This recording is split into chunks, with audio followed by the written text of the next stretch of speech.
우리 주 하나님 아버지와 또 예수 그리스도로부터 오는 은혜와 평강이 여러분들 모두에게 함께 하시기를 축복합니다. 제가 어제 부산에서 기차를 타고 올라왔습니다. 요즘 또 굉장히 이렇게 집회 일정들이 많아가지고 또 지난주에 서울 갔다가 또 이번에 또 부산 갔다가 또 울산 갔다가 경주 갔다가 또 이번 주말에는 제주도 갔다가 다시 또 서울 갔다가 또 저기 예. 예, 감사합니다. 예. 이쪽으로 계속 이제 다니는데요. 지금 새벽에 3시 조금 넘어서 일어났는데 어젯밤에 이제 10시 조금 넘어서 잤거든요. 근데 이제 1시간 단위로 계속 깼어요. 그래가지고 야 정말 이렇게 시간 놓칠까봐 1시간 단위로 계속 깬 것은 군대 이후로 처음인 것 같습니다.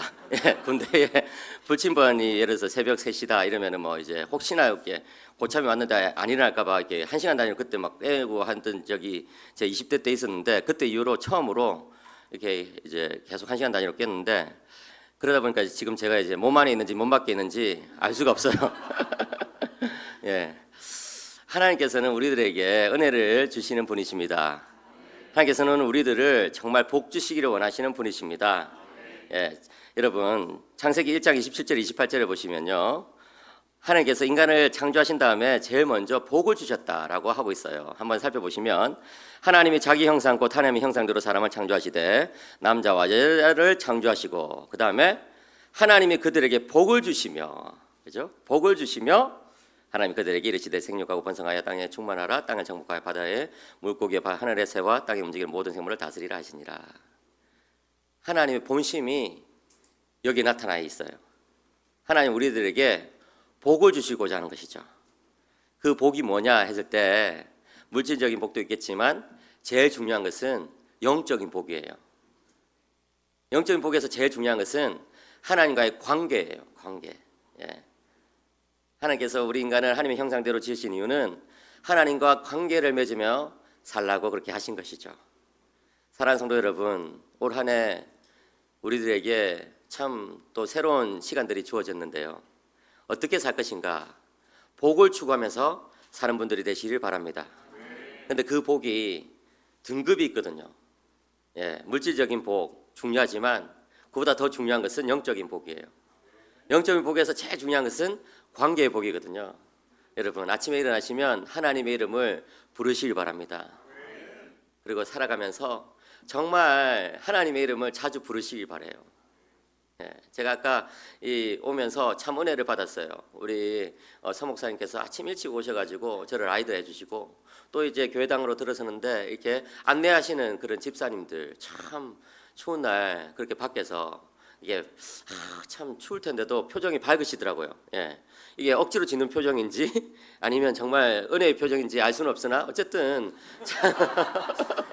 예, 이렇게 밝은 표정으로 이제 안내하시고 또 우리 참 담임 목사님 이야기하면서 참 많은 은혜를 누렸고 또 우리 찬양팀이 이렇게 풀 세션으로 이렇게 찬양하는데 또 풀 보이스로, 예, 와, 풀 세션의 풀 보이스, 예, 이 새벽에 야 정말 너무나 감사합니다. 여러분 하나님의 관계 속에서 은혜를 누리는 분들이 되시기를 축복합니다. 오늘 본문은요, 아브라함과 그 자손이 어떤 복을 받느냐에 대해서 우리는 살펴볼 것인데요.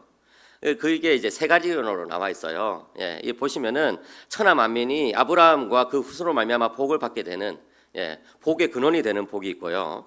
그 다음에 이제 하나님의 도를 지켜가지고 의와 공도를 행하는 그런 복이 나오고요. 마지막으로는 이제 아브라함을 택하신 복이 이게 나오는데 이 순서대로 보자면은 이제 제일 먼저 아브라함을 택하신, 그죠? 선택의 복이 나오고 둘째로 이제 그 의와 공도를 행하는 이 순종의 복이 나오고 그 다음에 마지막으로는 이제 복의 근원이 되는, 복이 되는 복이 나오는 것이죠. 그래서 이 세 복을 순서대로 한번 살펴봤으면 좋겠습니다. 첫째로 하나님께서 아브라함과 그 후손에게 주신 복은요, 예정의 복이에요. 선택의 복이에요. 예, 택하신 복이에요.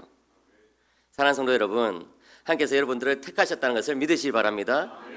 19절 하반절에 보시면 그를 택하여 나니, 아브라함을 택하여 나니 이는 나 여호와가 아브라함에게 대하여 말한 일을 이루려 함이니라. 여러분 하나님께서 아브라함을 택하신 것, 이것이 제일 중요한 복이에요. 사랑하는 성도 여러분, 왜 우리가 복을 받았을까요? 그것은 하나님께서 우리를 택하셨기 때문입니다. 왜 우리가 구원받았을까요? 하나님께서 우리를 먼저 아시고 택하셨기 때문이에요.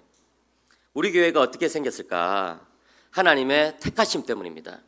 사람의 관점으로, 인간의 관점으로 보자면 더드림 사랑의 교회가 제가 연역을 보니까 2018년에 더 사랑의 교회에서 준비해가지고 2019년 1월 6일 55명 정도의 성도들이 모여서 이제 교회가 세워졌다. 이렇게 연역이 나와 있더군요. 맞습니까? 예, 제가 홈페이지를 제대로 찾은 거 맞네요.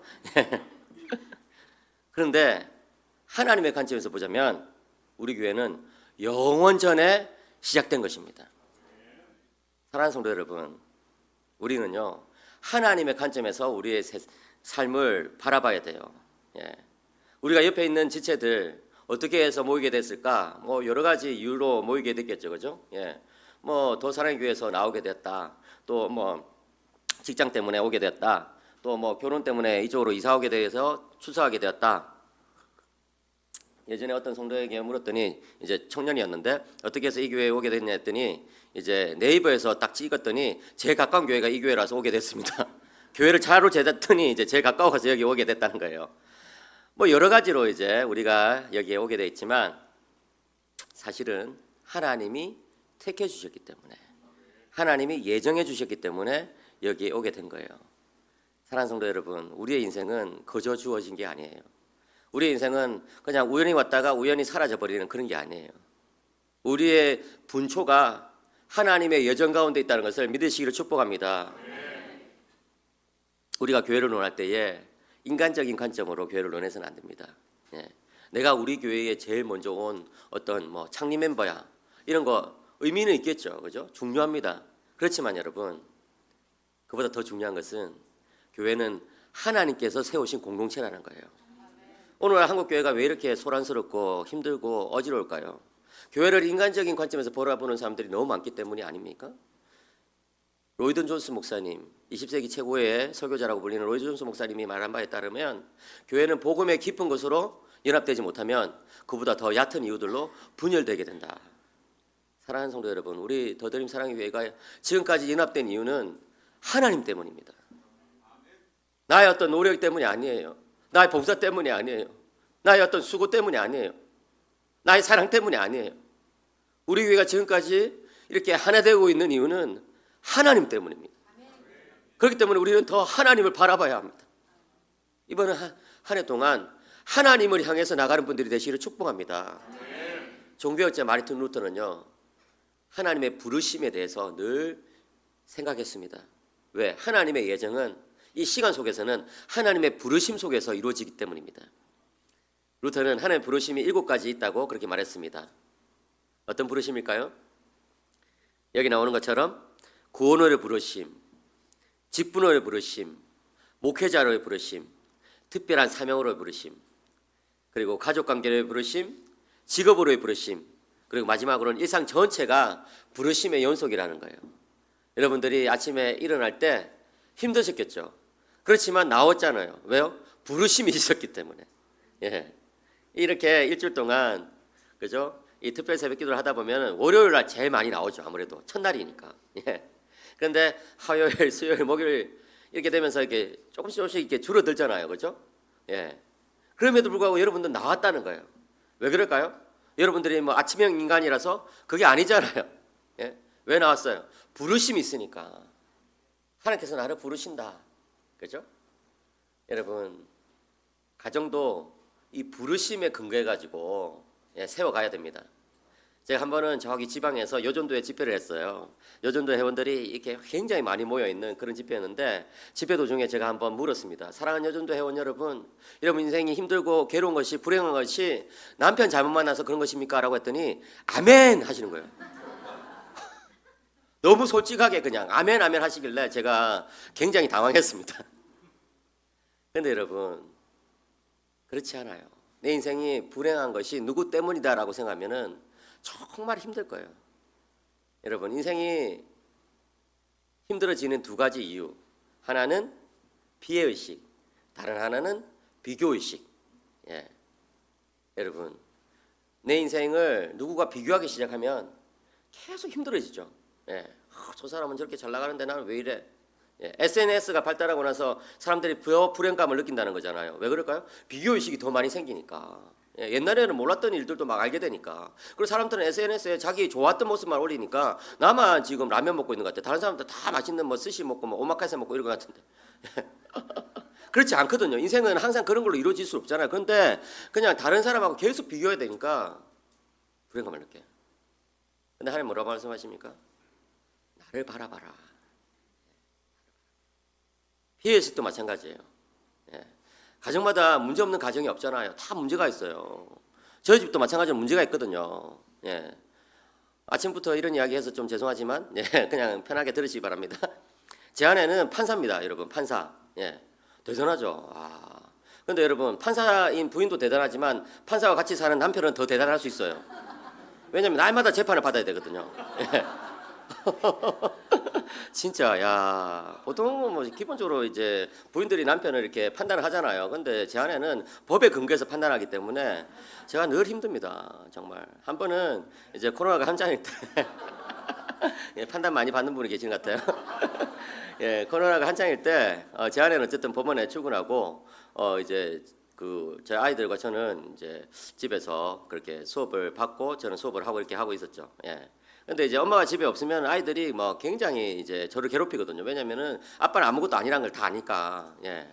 그래가지고 저를 막 괴롭혀요. 그래가지고 이제 하루 종일 아이들한테 시달렸어요. 예. 제 아내는 뭐 이제 또 일한다고 굉장히 늦게 들어왔죠. 특별히 또 가정법원 판사입니다. 이혼 문제를 이제 재판하는 그런 판사예요. 예, 그래서 제가 더 두렵고 떨린 가운데 살아가잖아요. 예, 바깥에서 내린 판결을 집안에서 내릴 수도 있으니까 예, 늘 두렵고 떨린 가운데 살아가는데 그날도 이제 뭐 애들한테 시달리면서 겨우 그냥 밥 먹이고 공부시키고 저녁에 재우고 이렇게 한다고 이제 정말 힘들었어요. 좀 짜증이 나더군요. 예. 저녁에 밤 1시 2시 돼도 이제 아내가 안 오는 거예요. 그래가지고 겨우 이제 늦게 퇴근하는 아내한테 제가 좀 쏟아 부었어요. 여보, 왜 늦었어요? 하루 종일 이렇게 아이들 나한테 맡겨놓고 왜 이렇게 늦었냐고 그랬더니 일이 많으니까요. 도대체 왜 일이 많아요? 이혼한 가정들이 많으니까요. 도대체 누가 이혼합니까? 라고 물었더니 당신하고 크게 다르지 않습니다라고 그러더라고요. 그렇구나. 예, 그래서 조용히 들어가서 잤습니다, 여러분. 그래요, 여러분. 집마다 다 문제가 있어요. 우리 집 빼고 다 행복해 보이지만 사실 그렇지 않아요. 예.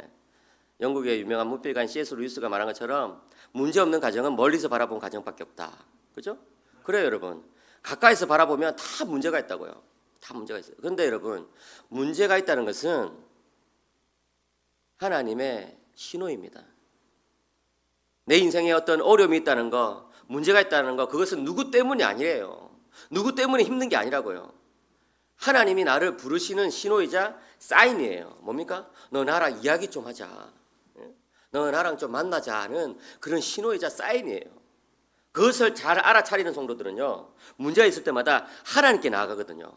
하나님께 나아가면 어떻게 돼요? 하나님의 위로를 받게 되고 하나님의 어떤 그 복음을 다시금 기억하게 되고 십자가를 붙들게 되고 하나님과 관계가 다시 회복되고 그러면서 어떻게 돼요?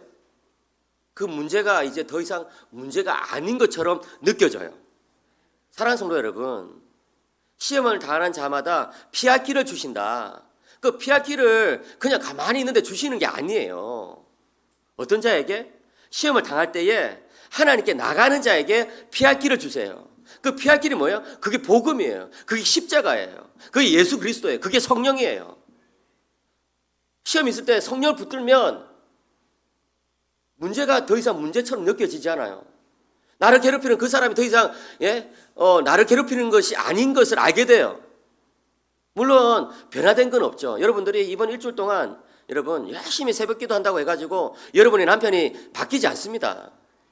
여러분 자식들이 바뀌지 않아요. 그런데 문제는 뭐예요? 내가 바뀌었다는 거예요. 내가 달라졌다는 거예요. 그 사람을 바라보는 어떤 나의 시선, 나의 마음이 바뀌었다는 거예요. 그러면서 어떻게 돼요? 더 이상 문제가 아닌 거예요. 숨을 쉴 수 있게 되는 거예요. 전에는 너무 답답했는데 그 사람 때문에 너무 직장 가면 막 그 사람 때문에 너무 답답했는데 은혜를 받고 나니까 이제 숨을 쉴 수 있게 되는 거예요. 성령의 숨을 쉴 수 있게 돼요. 그러면서 어떻게 돼요? 세상이 달리 보이는 것이죠. 사랑하는 성도님 여러분, 이번 일주일 통해서 하나님을 만나기를 바랍니다. 그리고 세상이 달리 보이는 역사가 있기를 축복합니다. 하나님께서 아브라함을 선택하셨다면, 하나님께서 우리 교회를 선택하셨다면 과연 선택이란 무엇인지를 제대로 알아야 돼요. 성경에는 선택하다, 예정하다, 택정하다 이런 말씀들이 많이 나와요. 하나님이 택하시면 크게 두 가지 의미가 있어요. 첫째는 따라해볼까요? 구원의 부르심. 네. 데살로니가후서 2장 13절. 하나님 처음부터 너희를 택하사 너희 성령에 거룩하게 하신가 진리를 믿음으로 구원을 받게 하셨다. 택하사 구원을 받게 하셨다는 거예요. 그런데 하나님의 이 선택은 두 번째 의미가 있어요. 한번 따라해볼까요? 특별한 목적과 사명을 위한 부르심. 로마서 1장 1절. 예수 그리스도의 종 바울은 사도로 부르심을 받아 하나님의 복음을 위하여 택정함을 입었으니.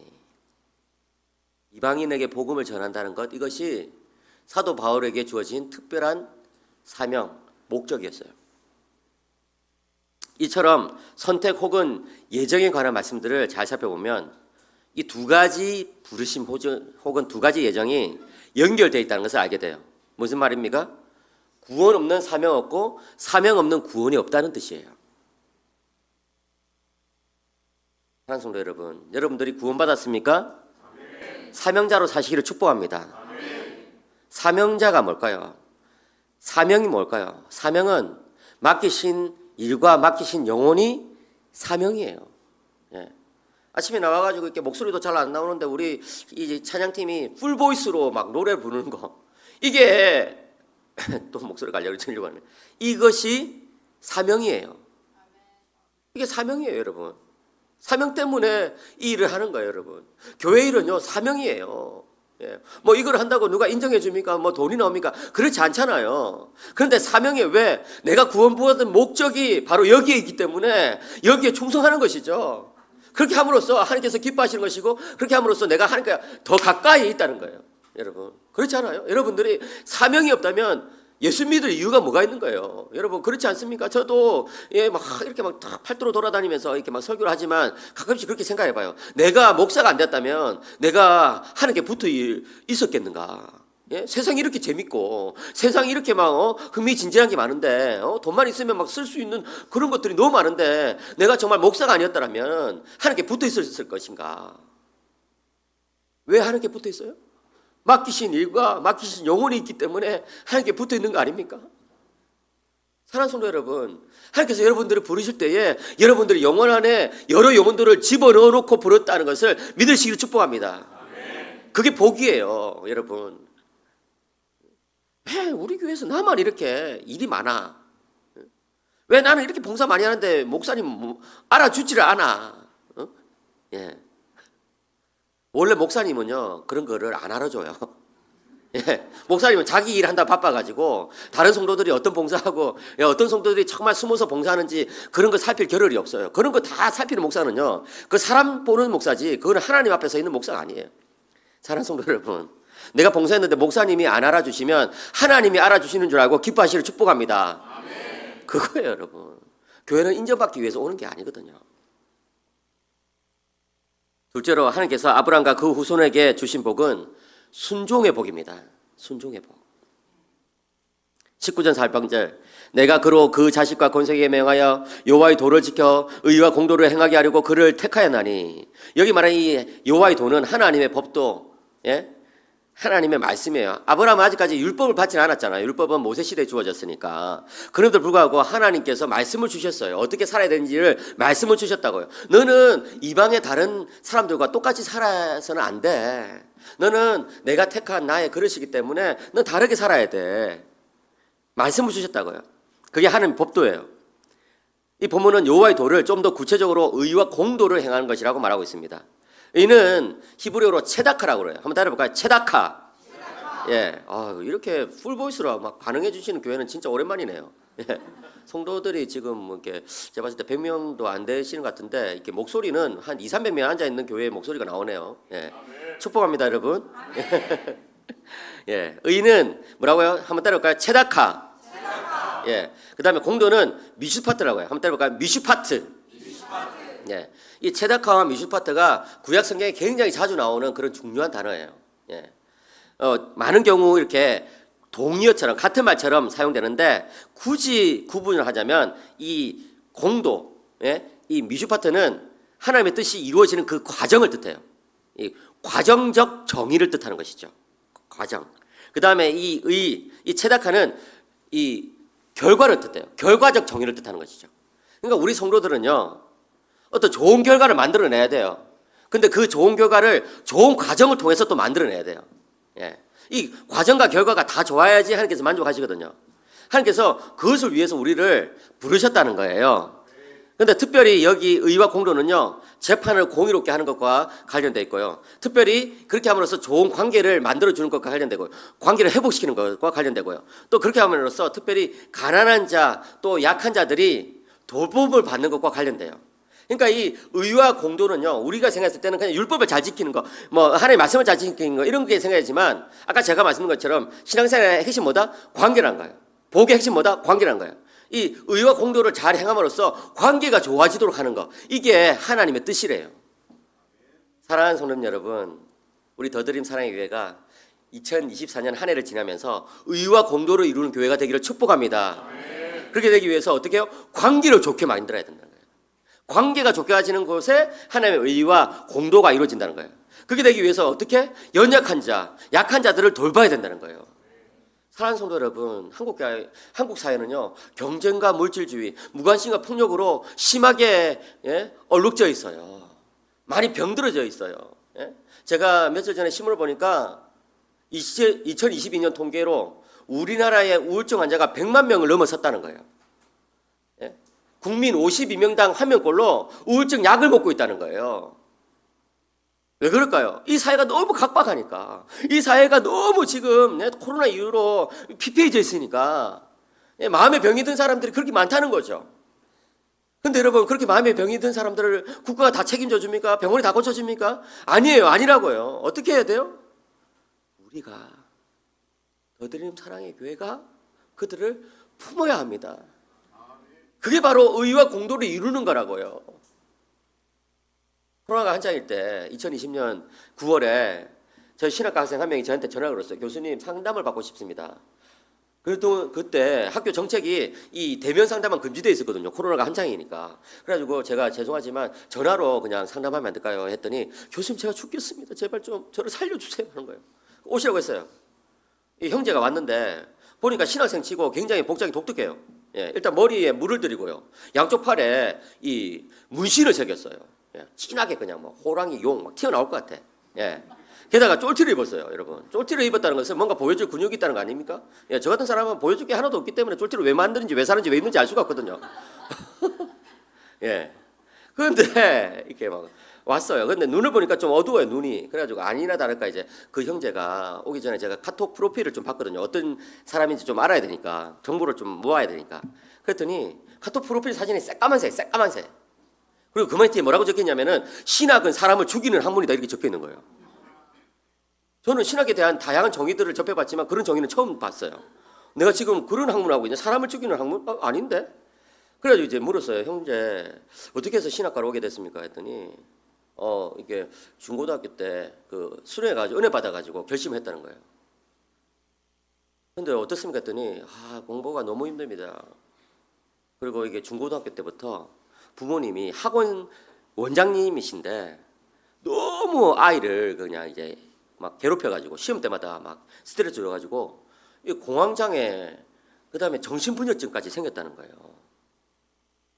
그래서 저를 만났을 그때는 의사 선생님도 그냥 포기한 상태라는 거예요. 신학과 와서 공부해보니까 어떻습니까? 했더니 자존감이 더 떨어진다는 거예요. 병이 더 깊어진다는 거예요. 뭐가 그렇게 힘드냐고 했더니 헬라어가 제일 힘들대요, 여러분. 이 신약성에 기록된 이 언어가 헬라어거든요. 고대 그리스어. 여러분, 헬이 뭔지 아십니까? 헬이 지옥이잖아요. 영어로 헬이 지옥이잖아요. 헬라어는 거의 지옥의 언어예요, 그냥. 그냥 하나 외우면 두 개가 사라져버리는 이상한 언어예요. 막 그런 걸 외우려고 하니까 이 형제가 너무 이렇게 힘든 거죠. 그래서 제가 형제한테 뭐 좋아하는 거 없습니까? 했더니 복싱을 좋아했다는 거예요. 어쩐지 근육질이더라. 근데 지금은 뭐 그런 것도 다 때려치우고 방구석에 처박혀가지고 나오질 않는다는 거예요. 그래서 제가 이제 칭찬해줬어요. 형제, 너무 잘생겼고, 와, 진짜 근육이 진짜 너무 멋있어. 그리고 이게 양쪽에 이 문신이 너무 깨끗하게 잘 들어갔어, 진짜. 어디서 한 거예요? 저 진짜 나도 하고 싶어지네. 그리고 나를 만나러 이 용기 진짜 너무 멋있어요. 그리고 그 복싱을 좋아한다고 그러는데 형제는 진짜 복싱 스타일인 것 같아. 복싱 열심히 하세요. 실업 공부 좀 접어두고 내일부터 당장 복싱 다시 하시면 좋겠어요. 그리고 오늘 저녁부터 저와 같이 시편을 읽읍시다. 시편. 은혜 받은 구절들을 카톡으로 한 절씩 나눠요. 이렇게 했더니 지금까지 하고 있어요. 그때부터 2020년 9월부터 지금까지 계속 하고 있어요. 오늘은 요한계시록 6장 나눴습니다. 근데 여러분, 그 말씀을 나누니까 좀 변화가 생기더군요. 한 2, 3주 지나지 않아가지고 이 카톡 프로필에 그 새까만 색이 떨어져 나가고요. 모닥불이 활활 타오르는 걸로 바뀐 거예요.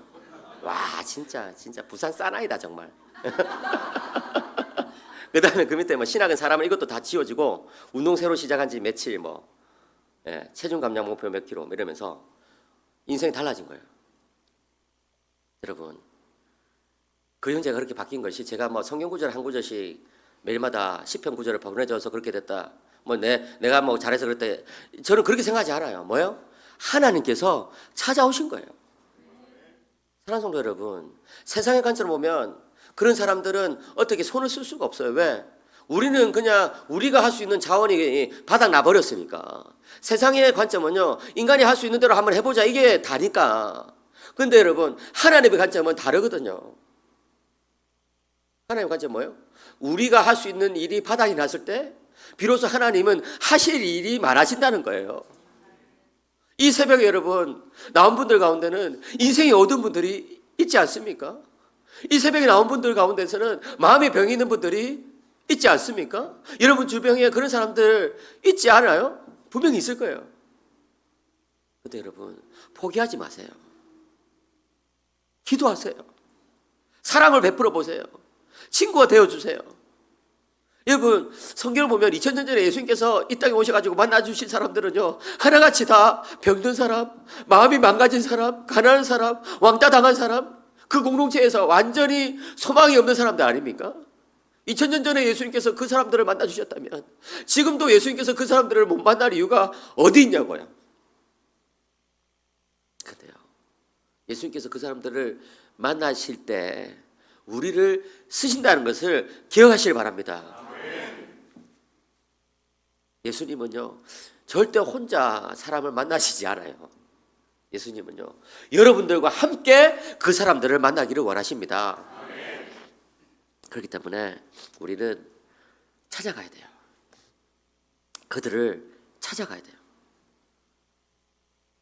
이번 한 해 의와 공도를 이루기 위해서 연약한 자, 소외된 자, 교회 온 지 얼마 되지 않은 사람들을 찾아가는 분들이 되시기를 축복합니다. 아멘. 이제 셋째로 하나님께서 아브라함과 그 후손에게 주신 복은 복이 되는 복입니다.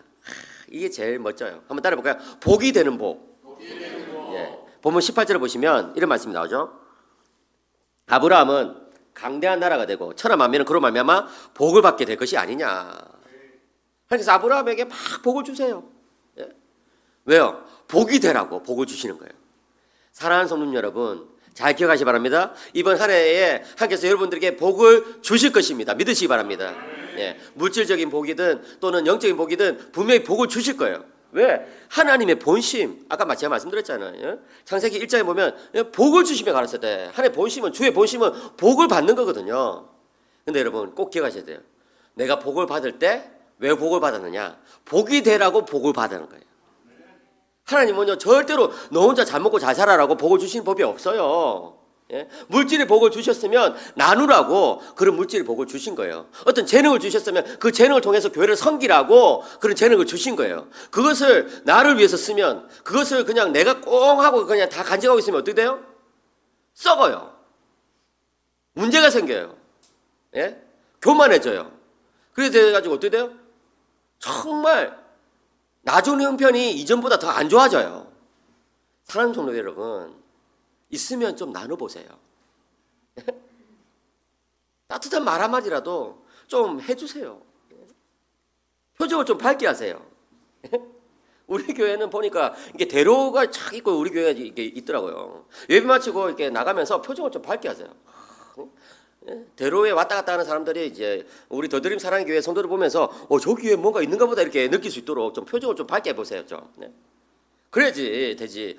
예배 드리고 나서 표정이 다 어두워가지고 이렇게 막 차 타고 나가고 이렇게 막 걸어서 나가면은 대로에 왔다 갔다 하는 그런 사람들이 우리 교회 오고 싶겠어요? 여러분 한번 웃어보세요 지금.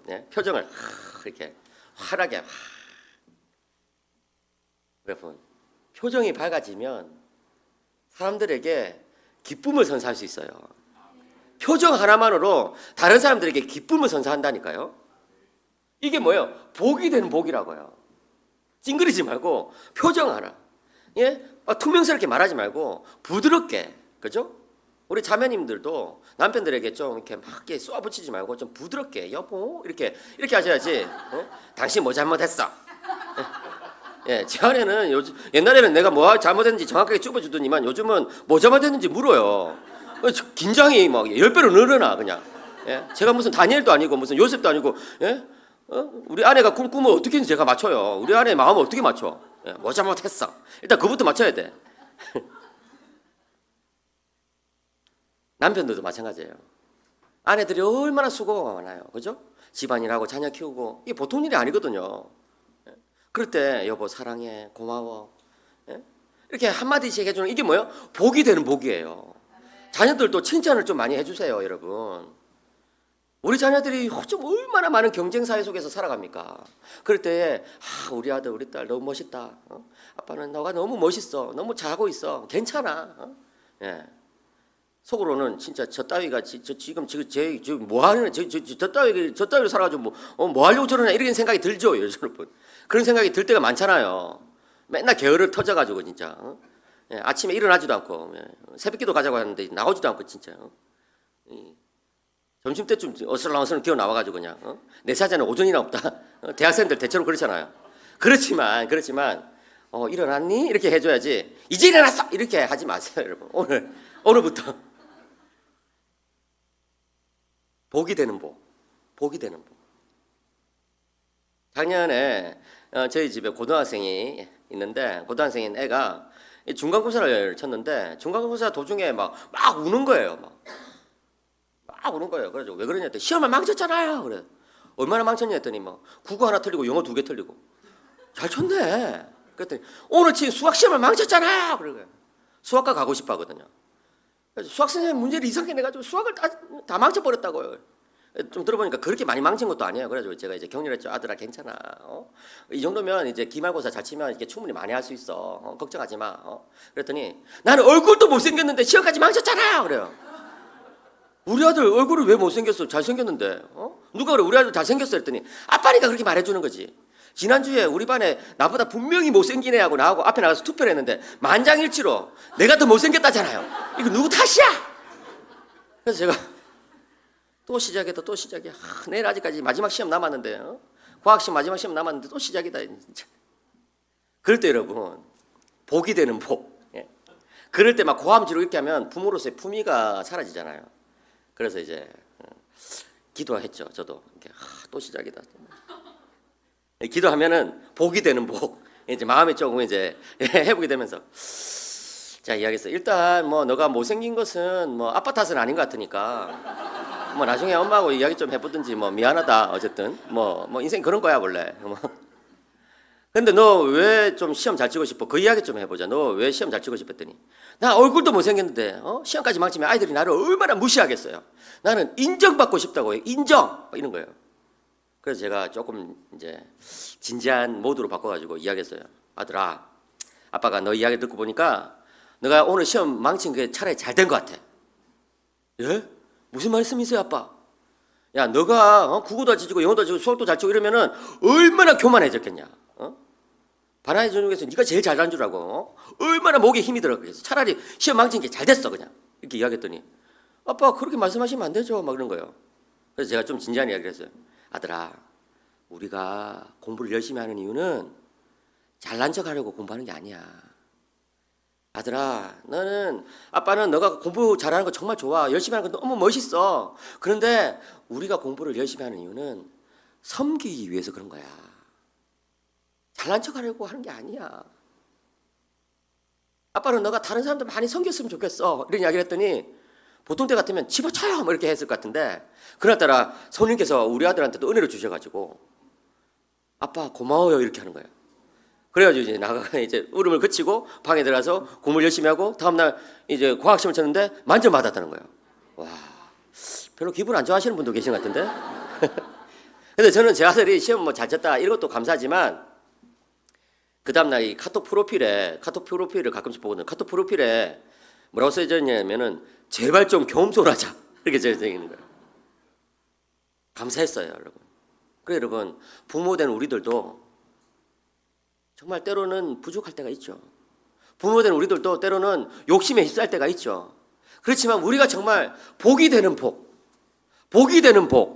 예? 복이 되는 복 이것만 기억하면서 우리 다음 세대를 그렇게 인도하고 우리 다음 세대를 그렇게 정말 기도하고 정말 우리 다음 세대를 위해서 그렇게 정말 나간다면 하나님께서 우리 가정이 우리 교회가 정말 복이 되는 복을 받도록 해주실 줄을 믿습니다. 그래요 여러분, 갈라디아서 3장 14절에서 사도 바울이 이렇게 말씀합니다. 이는 그리스도 예수 안에서 아브라함의 복이 이방인에게 미치게 하고 또 우리로 하여금 믿음으로 말미암아 성령의 약속을 받게 하려 함이라. 이 복이 되는 복, 또 이 순종의 복, 이 선택의 복이 누구에게 주어졌다는 거예요? 우리에게 주어졌다는 거예요. 어떻게? 예수 그리스도로 말미암아. 왜요? 예수님으로 말미암아 우리가 예정을 받게 되었거든요. 왜요? 예수님으로 말미암아 의와 공도가 무엇인지를 우리가 배우게 되었거든요. 예수님으로 말미암아 복이 되는 그런 복을 우리가 받게 되었거든요. 그렇기 때문에 여러분, 예수님을 여러분들이 믿습니까? 그렇다면 오늘 본문에 주어진 이 아브라함에게 주어진 이 세 가지 복이 바로 여러분의 것이라는 것을 믿으시기를 바랍니다. 이번 한 해 예수님 안에 거하세요. 이번 한 해 아침도 예수님, 점심도 예수님, 저녁도 예수님, 누가 나를 화나게 하면 예수님, 좋은 일 있으면 예수님, 슬픈 일 있으면 예수님, 예수님 안에 거하세요. 그러면 예수님 안에서 이 세 가지 축복을 정말 풍성하게 누리게 될 것입니다.